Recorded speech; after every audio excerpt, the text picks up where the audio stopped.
se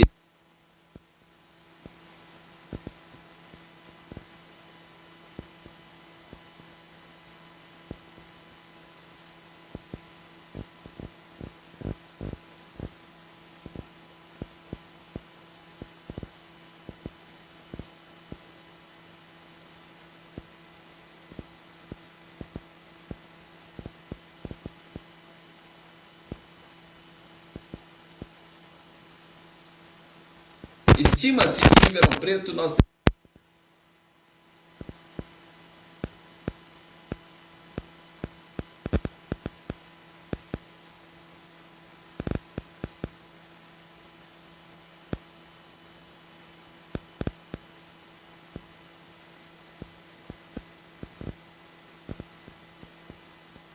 de 2 de 2023.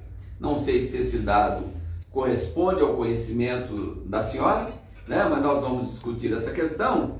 E eu gostaria que a senhora se apresentasse aí para o nosso público em geral e dizer, né, um pouquinho da ONG, como que surgiu a ONG, né? Como que é o tipo de atuação que a senhora desenvolve aqui em Ribeirão Preto.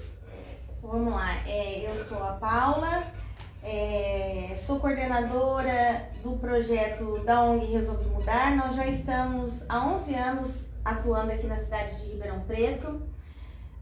Eu não acordei um dia e falei assim, nossa, quero ter uma ONG. Não foi nada disso que aconteceu, não. Eu, no final de ano, recebi aquelas coisas para você comprar uma roupa, um brinquedo para as crianças. Sim. Eu peguei, achei muito legal. No ano seguinte, quando eu fui procurar para pegar novamente, a pessoa não fazia mais. Achei interessante, falei, não, vou atrás, vou fazer eu. Resumindo a história, passando nos anos seguintes, a lista de crianças chegava na minha casa, eu não precisava mais ir buscar. E eu tinha mais criança para doar do que eu tinha mais gente que queria doar do que criança para receber. E o negócio foi crescendo, até que um dia uma prima minha, que ajudava a Dona Maria, que faz ainda até hoje, ela faz acho que há 27 anos refeição para pessoas em situação de rua, me convidou para ir um dia fazer marmita para essa população. E quando lá eu cheguei, eu me apaixonei por eles, né? Completamente. E mudamos então, não deixamos de atender as crianças, temos focos e trabalhos, aulas para as crianças, mas o nosso maior foco de atendimento começou a ser para essas pessoas em situação de rua. Hoje a Resolvi Mudar tem uma sede na rua Rio de Janeiro, esquina com a rua Sergipe. Sim. Nosso atendimento é todas as quartas-feiras, porque nosso quadro de pessoas somente voluntários, a gente não recebe nada para fazer o nosso trabalho, a gente não tem ajuda governamental nenhuma. Então, lá nesse espaço, a pessoa em situação de rua, ela pode tomar banho antes de jantar. Nós fazemos 400 refeições todas as quartas-feiras. Então, antes das pessoas jantarem, elas podem tomar um banho. Nós temos uma salinha com 2 enfermeiras que cuida do ferimento dessas pessoas, porque eles chegam muito machucados, uma porque apanhou, ou entre eles, ou da polícia e tudo mais. Então eles vêm bastante machucados, com feridas, e eles podem, além de tomar banho e a enfermagem, eles conseguem a refeição do dia ali, noturna, né? Além disso, as pessoas que querem sair da rua, a gente tem um encaminhamento para a prefeitura, que faz o acolhimento deles lá com o Instituto Limite. A gente tem um contato direto, o pessoal vai lá, busca essas pessoas para fazer o acolhimento, para não dormir na rua. Caso eles queiram sair da rua ou querem fazer um tratamento da drogadição, por exemplo, a gente aconselha a fazer pelo cartão Recomeço, que é uma ferramenta do governo federal que funciona, tá? Então, antigamente o povo falava assim, bolsa crack, muitas pessoas criticaram esse programa, e é um programa do governo federal que realmente funciona. Então, deveria ser mais utilizada essa ferramenta. Sim, né? Eu entendi. Então, essa ONG, né, a qual a senhora é a presidente da ONG, Sim, sou. Resolvi Mudar, ela é estabelecida então aqui no Campos Elíseos, né, na Rua Rio de Janeiro, e ela é uma pessoa jurídica de direito privado? Sim, ela é. Ela é uma Sim, pessoa jurídica de direito privado. Então ela não recebe nenhuma subvenção, por exemplo, do poder público para auxiliá-la. Ela é uma OSC, na verdade, né? Mas a gente não pleiteou ainda nenhum governo, nenhuma verba de recurso público. Isso. Então tudo que as quartas-feiras, né? Sim. O que vocês fazem são de doações da sociedade de maneira geral. Civil, exato. Ou eventos que a gente faz feijoada, faz corrida, como todas as ONGs que todo mundo conhece, pizza, feijoada, essas coisas que nos ajudam com que a gente mantenha a ONG todas as quartas-feiras. Claro que ela não trabalha só na quarta, porque para que a quarta aconteça, eu preciso conseguir doação de roupa, de toalha, de produtos de higiene pessoal para as pessoas tomarem banho. Eu preciso conseguir pagar a água e pagar a luz, senão o chuveiro não vai estar quente, o aluguel e tudo mais. Então, durante a semana, mesmo que não tenha um atendimento, a gente tem os outros trabalhos para que esse trabalho funcione. Entendi, perfeitamente. E existe alguma pretensão futura de regularizar essa questão de obter a verba pública para auxiliar, para aumentar essa atuação frente à sociedade dessas pessoas que são os moradores de rua? Não, o nosso verdadeiro sonho seria verbas privadas. Por quê? Porque tudo que vem de verba pública, ela é muito engessada e a gente não consegue ter um trabalho engessado, porque é mais ou menos assim. Se a verba pública é destinada à pessoa em situação de rua com drogadição, eu só posso atender esse tipo de pessoa. Se qualquer outra pessoa que estiver na rua e não for viciada em droga, eu não vou poder atender. Se aquela mãe que bater na minha porta, que está sem o gás e está com 2 crianças no colo e não tem comida, eu não vou poder atender, entendeu? Então o nosso foco não é esse. O nosso foco é atender todas as pessoas que precisam da nossa ajuda, independente do que ela seja ou qual condição ela esteja, entendeu? E em Ribeirão Preto, essa estimativa, esse número que eu lhe passei, que foi uma fonte da EPTV G1 Ribeirão Preto. Sim. Você acha que isso está de acordo com a realidade que nós vivemos em Ribeirão Preto? Essa estimativa ou não? Você acha menos que isso ou mais que isso? Segundo a prefeitura, nossa estimativa é de mais ou menos 1.400 pessoas em situação de rua. Não acredito nisso. Acredito sim que essa estimativa está correta. Que sim, temos mais de 3 mil aproximadamente pessoas. 4 mil pessoas em situação de estado de rua mesmo. Por quê? Porque assim, quando uma pesquisa é feita, ela é baseada numa pesquisa que é feita no centro da cidade. Hoje nós não temos pessoas em situação de rua apenas no centro da cidade. A gente tem alguns locais que são pontos de droga, que a gente chama de Cracolândia. Ribeirão tem tanta Cracolândia igual São Paulo, nós temos aqui. E você essas pode pessoas moram. Isso é interessante, porque nós vamos chegar nesse ponto, falar um pouquinho da lei de drogas, né? E às vezes motiva muito essa situação de rua também. Ribeirão Preto, você fala em Cracolândia. Será que tem um local que você pode denominar, por exemplo, que funciona isso em Ribeirão Preto? Funciona. A favela do Brejo é uma, onde se vocês forem lá, vocês vão ver, as pessoas não moram em barraco. Elas moram no meio do mato mesmo, na beirada do rio, e ficam usando droga lá, invernando na droga. A mesma coisa na Avenida Bandeirantes, sentido Sertãozinho, quando a gente vai pro Sertãozinho, sim. Não tem um pontilhão? Sim, sim. Ali tem uma também, em frente à madeireira. Ali também eles ficam encostados no muro ali, usando droga dia e noite, entendeu? Então nós temos sim, e ali fica muita gente. E como você tem essa experiência de atender esse pessoal, e a questão ali da rodoviária, vocês atendem muito o pessoal, esse pessoal que fica na rodoviária? Sim. Você pode me dizer, por exemplo, a motivação que essas pessoas ficam por ali nessa situação de rua e não buscam auxílio, o que leva essas pessoas a permanecerem nesse local? A gente tem que ter consciência de uma coisa. Nós vivemos hoje uma sociedade totalmente doente. E quando eu falo isso, a gente não está falando só das pessoas que estão em situação de rua, a gente fala de dentro da nossa casa mesmo. As pessoas, elas estão precisando muito mais de terapia, muito mais de uma assistência psicológica maior, né? Que antigamente nem tanto, né? Ou talvez era meio velado, eu não sei te dizer, mas hoje a situação da população em geral, eu me incluo nessa, estamos sim precisando de um tratamento diferente, psicologicamente falando. Essas pessoas, elas carregam com elas um histórico de vida muito pesado, que vem lá desde abuso quando criança, desde sofrer agressão quando criança, desde abandono quando criança, entendeu? A história deles não é de hoje, é uma história do passado, que seguiu junto com eles. Agora estão, sei lá, na casa dos seus 30, 40 anos e se veem numa situação de rua. Então é uma história muito além, né? Que a gente tem que mexer lá atrás em cada um. Sim, e nós verificamos também, né, dentro da nossa área, no sistema carcerário, quando a gente fala do sistema carcerário, que nós estávamos até conversando anteriormente, há várias pessoas que procuram a ONG também, que acabaram de deixar a prisão, sim, né? Sim. Então, você pode me dizer, existe uma concentração maior de pessoas pretas em situação de rua? Ou não? Você é capaz de afirmar isso?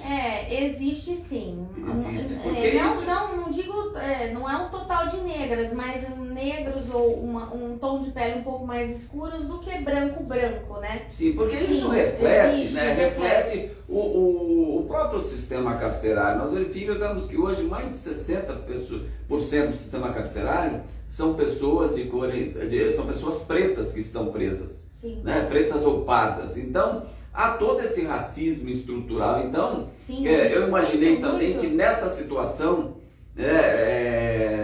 também em situação de rua, poderia estar sim. acontecendo essas questões também em relação à nossa cor, né, propriamente dita. Então, você visualiza isso também nas ruas sim. de Ribeirão Preto. O que a gente não pode deixar de dizer é que o perfil das pessoas em situação de rua mudou desde a pandemia para cá, tá? Hoje nós temos pessoas na rua com profissão, são pessoas, temos advogado, temos médico, temos professores, temos vários marceneiros, vários serralheiros, temos muitas pessoas com profissão que perderam o emprego, não conseguiram se autoafirmar depois de uma pandemia e hoje vivem em situação de rua. Então eles estão nessa situação no momento. Só tem um problema muito grande.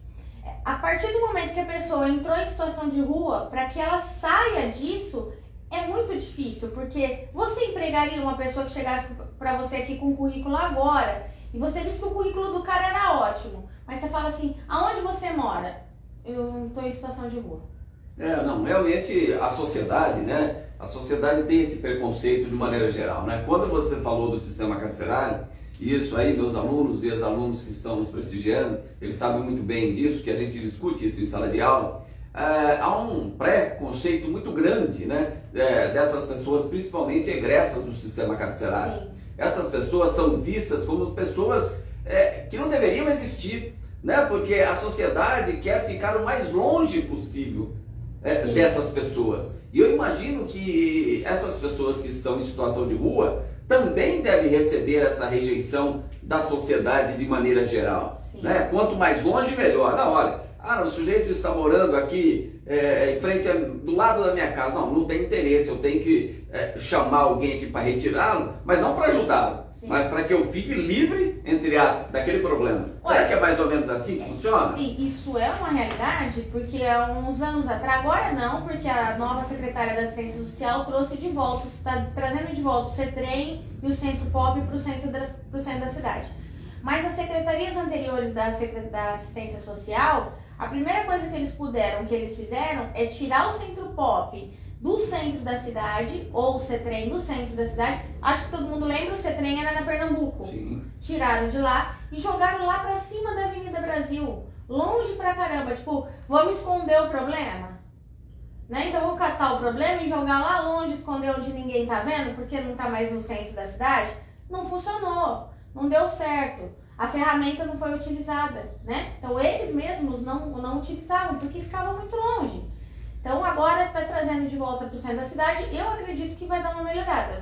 A ferramenta da prefeitura vai começar a ser mais utilizada. Espero que tenha vaga para todo mundo. Sim, é o que você havia comentado comigo Então você concordou que essa estimativa da IPTV, junto com o G1, de aproximadamente 4 mil pessoas em situação de rua, ela não deixa de ser verdadeira. É verdadeira. Agora, dentro daquilo que você conhece, na sua experiência aí de 11 anos, né, nessa atividade do terceiro setor, você poderia dizer para a gente qual que é o número de vagas que Ribeirão Preto, né, o setor de assistência social de Ribeirão Preto, possui para abrigar essas pessoas em situação de rua, seja em relação a usuários de drogas, seja em relação ao frio que nós experimentamos há dias atrás? Você tem eu não sei o número estimativa aproximada? Um aproximado. O número exato eu não sei te dizer. Sei que agora na época do frio, a Secretaria da Assistência Social abriu uma quantidade maior de vagas para acolher essas pessoas no período da noite, não o dia todo, tá? Então, o acolhimento noturno tinha. Eu creio que a vagas masculina para um atendimento deve ser por volta de umas 180, não deve ser mais do que isso, e feminina umas 50, se for isso. Então nós estamos falando aproximadamente 250 vagas. Sim. Isso seria aproximadamente 6% do que nós temos em situação de rua. Né? Então, eu vejo assim, num ponto de vista jurídico, que é necessário, né, que isso chegue ao conhecimento das autoridades. Porque o Ministério Público, né, da Cidadania, que deve ser um órgão e é um órgão bastante respeitado, ele deve buscar, através de ações judiciais, a responsabilizar o município. Porque através do inquérito civil, para se apurar essa questão, porque é inadmissível. Se você que lida, né, nós temos a pesquisa aqui que já afirmamos a fonte, você que lida diariamente com essas pessoas, no universo de 4 mil pessoas, o município chegar e falar, não, eu consigo atender 6% só. Eu acho que é uma omissão muito grave da municipalidade, né, em conjunto com o Estado, com a União, deixar essas pessoas à mercê do destino, né, à mercê aí de influências mais negativas ainda, de risco de vida, porque estava conversando agora com um advogado que me auxilia aqui, só naquela região da rodoviária nós tivemos aí mais de 7 homicídios do final do ano para cá. Sim. Né? Então é uma situação gravíssima que fica aqui um alerta então para o Ministério Público, né, da Cidadania aqui de Ribeirão Preto, que eu vi que foi instaurado um inquérito civil lá em 2009 justamente para apurar essa omissão da municipalidade. Isso em 2009. Hoje nós estamos aí em 2023 e o problema se agrava. Sim. Não é verdade? Então é uma situação... piorou demais. Sim, porque a questão do desemprego está aí, nós temos aí aproximadamente 8 milhões de pessoas desempregadas. Sim. Né? Então, mas você acha que se o município tivesse um poder de acolhimento dessas pessoas, você deu um exemplo, olha, o sujeito é marceneiro, ele perdeu o emprego, não consegue pagar o aluguel, é despejado, ele vai para onde? Ele vai para a rua.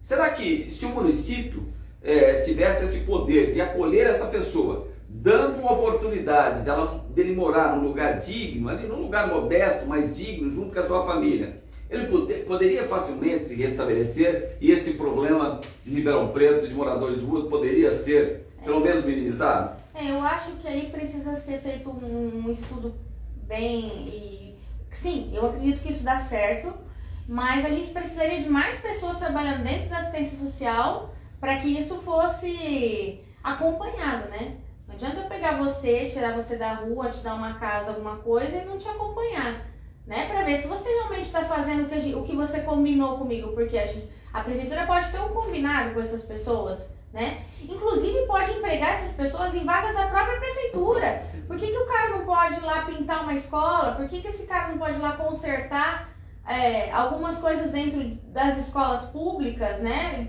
Sendo um serviço prestado...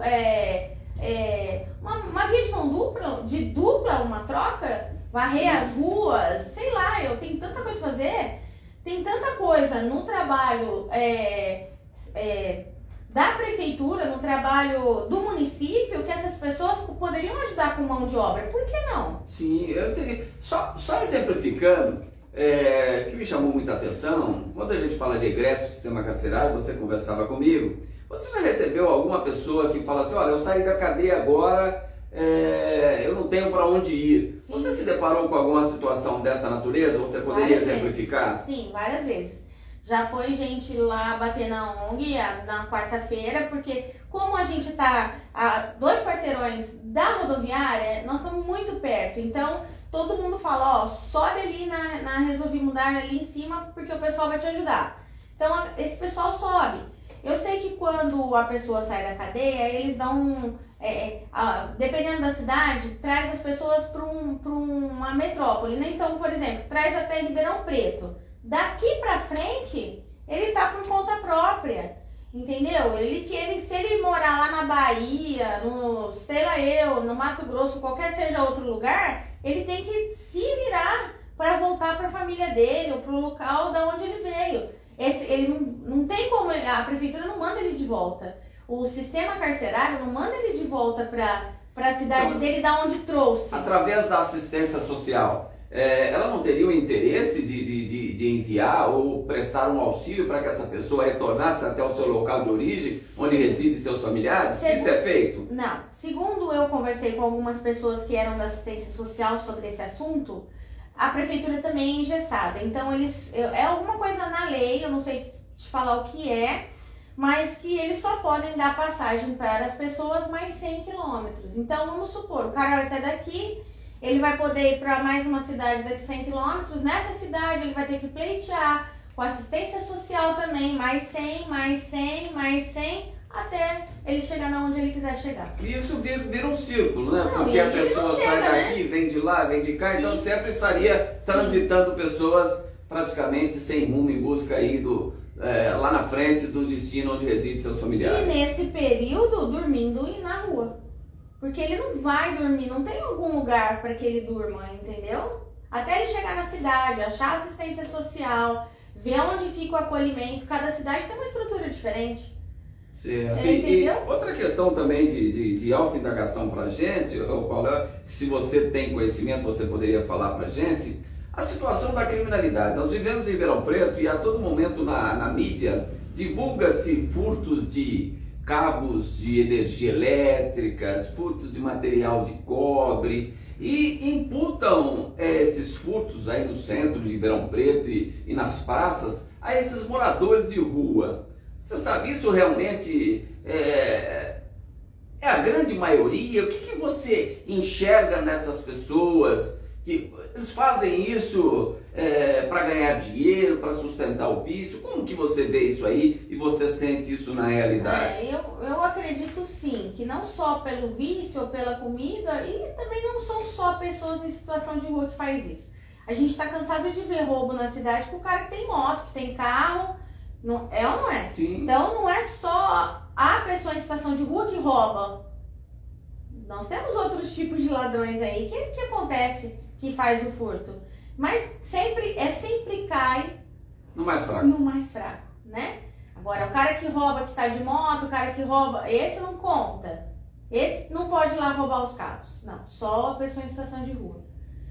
Então, claro, não tô defendendo ele. Sim, tem também. Tem também, os que roubam também, entendeu? É o que a gente verifica, a própria mídia de maneira geral, né, ela coloca esse ônus, né, na conta dos moradores de rua, né? Porque, olha, para eles sobreviverem, para eles comprar drogas, precisam fazer isso, senão não conseguem. Mas quando eu falo em drogas também, que é um grande problema, a lei de drogas para a gente, o direito penal, para a criminalidade de maneira geral, você já se deparou com alguma situação e se o município tem como atender essas questões? O sujeito fala, olha, estou viciado em entorpecente, mas eu quero sair dessa vida. Sim. Eu estou morando na rua, eu sou usuário de droga, seja uma droga mais leve, seja uma droga mais pesada, e falou para você, eu quero deixar essa vida. Sim. Se você não conseguir atendê-lo, o município consegue atendê-lo?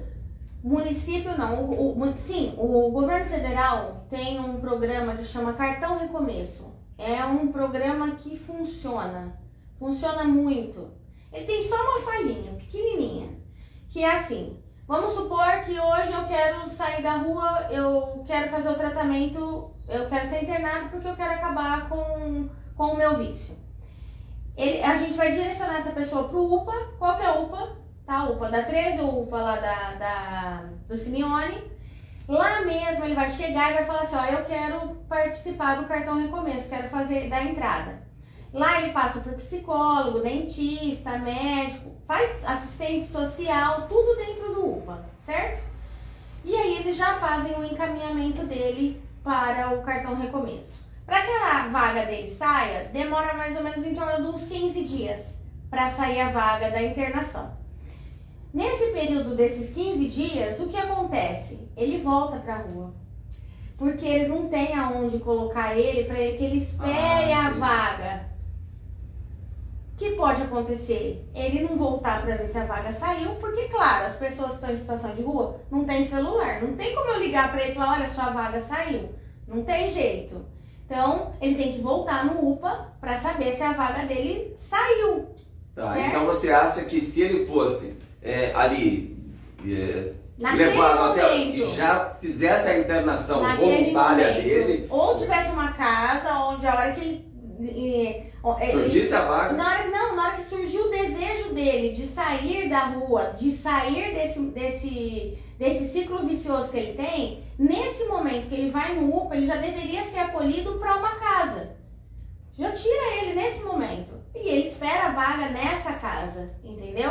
Hoje nós não temos vaga, nem com uma casa que receba essa pessoa, no qual ela fica esperando a vaga dela sair. Então, mas a sociedade civil em geral, né? Aqui nós estamos falando da população de Ribeirão Preto. Eu vejo uma pessoa em situação de rua, que usuário de entorpecente, e numa conversa ali informal ele fala, eu queria sair dessa vida. O que eu como cidadão então posso fazer? Eu posso ligar para algum telefone, telefone 161? 161, exatamente. Você vai ligar no 161. O pessoal do 161 busca essa pessoa. Esse 161 é a Guarda Civil Metropolitana? Não, esse é o Instituto Limite. Também Instituto é uma Limite. ONG que é parceira da prefeitura e eles fazem esse trabalho. Então eles buscam a pessoa na onde ela estiver. Aí, só deixando bem claro, não só nessa situação de entorpecente, de uso de entorpecente, mas uma situação de rua comum. Eu vejo lá na rua a pessoa, nessa época de frio, a pessoa idoso, na calçada, por exemplo. A gente vê muito idoso. Sim. A rua tá cheia de idoso, ultimamente.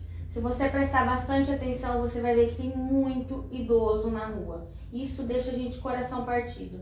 Então, são idosos que vivem às vezes com uma aposentadoria e às vezes não conseguem pagar uma pensão para dormir, eles não tem casa, não tem ninguém e estão sozinhos. Então, eu vi lá, coitadinha do velhinho ou da senhorinha, liga no 161. Liga no 161, avisa onde está o local e eles vão até o local buscar essa pessoa. Então, mas esse 161, ele está relacionado com o terceiro setor, mas também Sim. com a prefeitura, com o município. Ele é parceiro da prefeitura. Da prefeitura. Isso, aí ele vai levar essa pessoa, ele vai tentar, claro que não depende tudo dele, tá? Que a gente falou, depende da vaga. Essa vaga de acolhimento é a vaga da prefeitura. É as 240, 250 vagas. Então, o que ele pode fazer? Ele vai entrar em contato com a prefeitura, como eles são parceiros, eles têm umas vagas a mais que ficam separadas para eles, entendeu? Então, eles ligam, tem vaga, então vou levar, entendeu? Então, deixa eu entender melhor isso. Então, dentro das vagas. Mas se eu ligar, então, para esse 161 e ele falar assim, olha, não dá para ir buscar porque não tem vaga. Ele busca. Ele busca. Só que aí o que vai fazer? O Instituto Limite é na Rua Minas. É um quarteirão da minha ONG. Entendi. O pessoal fica tudo sentadinho lá fora, esperando, até às vezes o dia seguinte eles ficam lá com eles. Muitas vezes eles vão buscar marmita lá comigo. Porque às vezes chega muita gente para eles acolherem, às vezes não tem vaga, o pessoal vai dormir na porta lá do Instituto. Ele desce lá, fala, tem umas marmitas aí, eu tenho gente lá, pega minhas marmitas e leva. E nesse período que você está nessa luta aí, nesse trabalho, né, trabalho árduo, né, mas um trabalho de certa forma, como você me disse, muito prazeroso, né, de ajudar ao próximo, como funcionam os agentes públicos? Você tem, por exemplo, já viu vereadores indo até o local para te auxiliar. Você tem, por exemplo, você já recebeu uma visita do Ministério Público para saber como funciona ali a ONG? Você teve ciência de se o Ministério Público foi até esse local, aonde o 161, em parceria com a Prefeitura, que recebe esse local e verifique em loco essa ausência de vagas? Não, eu só recebi a visita da Vigilância Sanitária, porque como a nossa fila tem 300 pessoas de quarta-feira, então os vizinhos estão reclamando, né? Claro, não querem eles lá. E a Vigilância Sanitária foi lá fazer uma visita para nós, mas não pegou nada, tava tudo certinho, graças a Deus, mas... Então a visita que você recebeu foi para... Foi uma surpresa. Tudo bem, que é uma fiscalização, né? Faz parte, né? Você é uma pessoa jurídica de direito privado, mas essa... A comida tem que ser, sim, tem que ser certinha. Lógico, você tem que fornecer um produto de qualidade, né? Sim. Mas você esperava talvez receber uma outra visita, né? Vamos ver, né? Você precisa de ajuda? Não foi bem isso não. Quase foi uma multa, né? Mas não teve, graças a Deus. Então, é uma situação realmente que a gente verifica muito grave, né? Uma situação que a todo canto de Ribeirão Preto nós verificamos esse número aumentando. Aí você me fala dos idosos, né? Você tem alguma estimativa, assim, o porquê é esse aumento do número de idosos? Você chegou a esse comentário nas reuniões com outras ONGs? O porquê esse aumento de idosos em situação de rua? Sim, eu volto a falar que a família está acabando. Você pode perceber que não existe mais aquele amor familiar. Antigamente, os filhos, quando os pais ficavam velhos, cuidavam dos pais até o fim da vida, né? A gente não vê mais isso. Os filhos estão tão preocupados em trabalhar, ou põe no asilo ou abandona. Não que essa pessoa também que seja abandonada, talvez não tenha sido uma boa coisa lá no passado, né? Porque também a gente não pode descartar essa hipótese. Pode ser que ele não tenha sido, pode ter sido um pai ausente, uma mãe que abandonou, nós não sabemos a história dessas pessoas, mas a gente percebe, com todas as pessoas que a gente conversa, que o conceito família está se perdendo completamente da sociedade, se perdendo. As pessoas estão egoístas, as pessoas se preocupam só com o seu próprio umbigo, as pessoas, a gente pode ver o que as pessoas andam fazendo com os seus próprios filhos. Entendi. Não, isso é fato, né? Não podemos negar. E em relação a doenças, você tem observado, assim, ou encaminhado essas pessoas para tratamento médico em relação às doenças, a vacinação, né, que está disponível aí nos setores na época da pandemia, nós conseguimos com a prefeitura que ela fosse lá fazer a vacina, aquela vacina da Covid, que era dose única. Ela foi lá na fila, fez na nossa fila lá, porque eles não foram no posto de saúde tomar vacina, né? O negócio da Covid foi tão engraçado que quando eles não sabiam que a Covid estava existindo, quando eles viram a gente trabalhar o atendimento de máscara, que eles perguntaram, mas por que vocês estão de máscara? Por que vocês estão usando isso? Aí nós fomos explicar, porque eles não têm acesso à televisão, não têm acesso à rádio, ninguém informou para essa população, a prefeitura ou o sistema de saúde, ninguém saiu na rua falando, pessoal, tá acontecendo isso, ninguém. Eles ficaram sabendo de tipo, ir lá até nós e ver que a gente estava usando máscara e começar a perguntar o que é que estava acontecendo. Entendi. E quanto, eu queria até abordar essa questão, quanto à alimentação, que nós falamos agora há pouco, o Bom Prato, você acha que é uma política eficiente do governo do estado em relação a essa alimentação de baixo custo, ou ainda assim essas pessoas não têm acesso a essa alimentação fornecida a um custo mínimo real por parte do estado? Não, o Bom Prato é excelente, porque é apenas R$1. Tanto que se você for lá na fila do Bom Prato, você vai ver o tamanho que é. Claro que o Bom Prato que fizeram na USP não é para as pessoas em situação de rua, no caso, ou pessoas de baixa renda. São para as pessoas que são atendidas lá na USP, né? No HC lá do campus. Sim. Que não deixam de precisar também, porque tem família que fica lá dias vem e de fora, vem né? de fora e às vezes não tem mesmo dinheiro para comer. E aqui o de baixo, se eu não estiver enganado, são 1.750 refeições que fazem no horário do almoço. Que fica ali próximo à rodoviária, na Saldanha Marinho. Isso. Sim, e você pode ver que a fila tá sempre cheio, porque R$1 apenas a comida, né? E como você pode, eu posso até te passar uma lista também das ONGs que fazem entrega de refeição. Só existe uma só que faz no horário do almoço. As demais só fazem no período da noite, porque todo mundo é voluntário, igual a nossa. Então todo mundo é voluntário. Então sai do serviço e vai lá produzir a marmita. Então essas pessoas conseguem almoçar no Bom Prato, no período na hora do almoço, e o jantar normalmente é o terceiro setor que oferece. Que oferece. Então, pelo menos nessa parte de alimentação, você acha que essas 4.000 pessoas de Ribeirão Preto, o terceiro setor aliado à municipalidade, ela consegue pelo menos atingir essa parte da fome em Ribeirão Preto? A fome, sim. Quanto à moradia, quanto ao local, a estadia, local para dormir, isso, infelizmente, Ribeirão Preto não consegue atender. Não. É uma situação muito grave, né? Que as autoridades precisam responsabilizar a municipalidade em conjunto com o Estado, a União, né? Que a pessoa tem o direito a ter um mínimo de dignidade.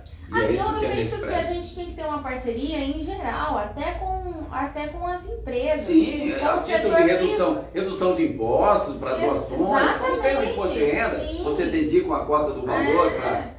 você empregou, você conseguiu empregar, eu tenho um pessoal aqui que está em situação de rua, mas pode confiar nesse pessoal e tal. Você empregou? Reduz o imposto.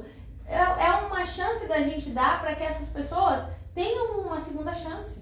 Entendi, perfeito. E a gente partindo já para o final, para não, né, que a nossa estimativa de horário realmente é essa, eu queria saber de você, assim, diante dessa iniciativa brilhante que você faz há 11 anos, quais são as perspectiva futura que você enxerga em relação à sua atividade?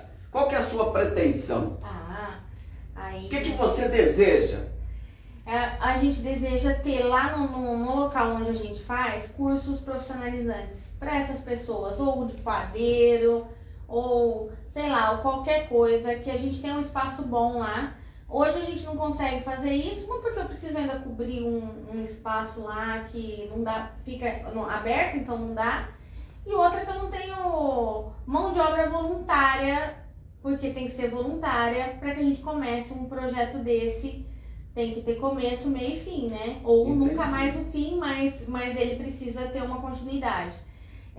Então hoje eu não consigo, mas se Deus quiser, nós vamos conseguir um dia. E você pode divulgar pra gente aqui, pro pessoal que nos assiste, o pessoal que nos acompanha aqui das redes sociais, como que nós podemos fazer para chegar até você, né? O endereço você já nos passou, mas através de rede social, tem como a gente estar contribuindo, auxiliando ou entrando em contato como voluntariado, estar prestando um serviço, ajudando vocês nesse objetivo? Pode.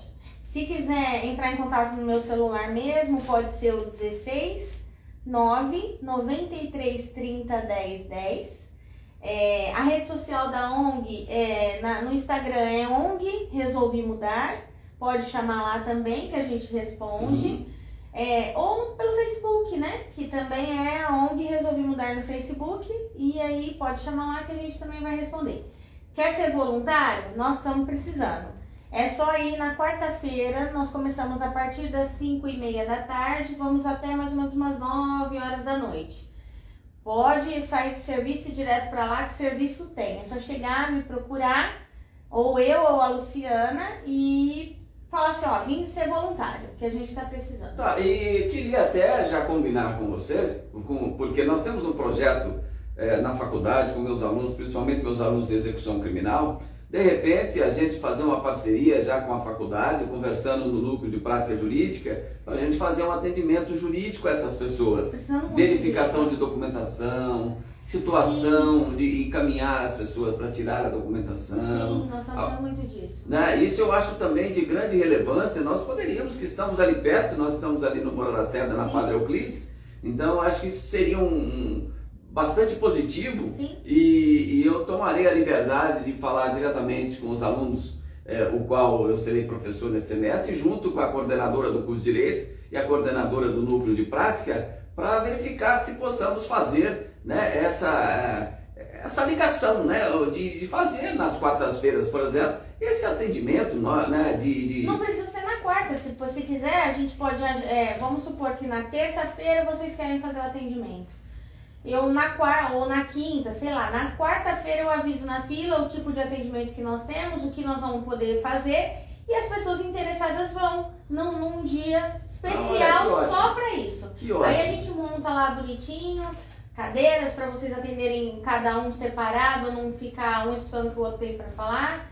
Porque eu acredito muito que existem pessoas ali que têm dinheiro para receber. Sim, por exemplo, sabem, tem aposentadoria pessoas... e não sabe, tem direito a LOAS e não sabe como fazer isso acontecer. Então, isso, uma simples conversa, você pode talvez mudar a vida dessa pessoa. Exatamente, a gente precisa muito disso. Eu já me disponibilizo a fazer esse contato para a gente formalizar isso aí de uma forma não eventual, mas de uma forma aí rigorosamente programada, né? Não só por uma semana, mas de uma forma programada, para a gente que possa contribuir também como sociedade, né? Para que a gente possa diminuir essas pessoas que estão nessa situação de rua, que isso é muito triste.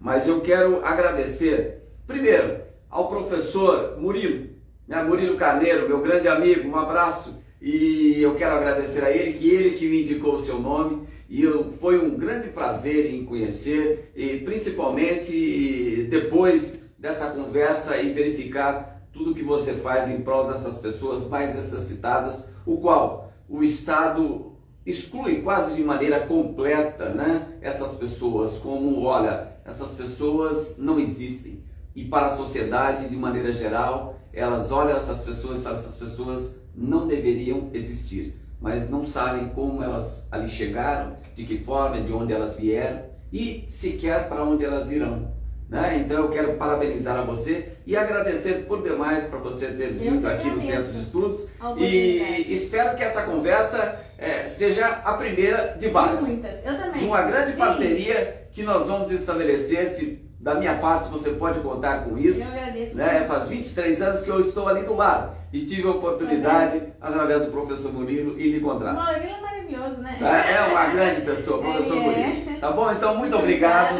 por ter comparecido. Tá? Seja bem-vindo. Obrigada. Até mais. Até. Obrigado a todos que acompanharam. Até a nossa próxima live. Muito obrigado. Tenham todos uma boa noite.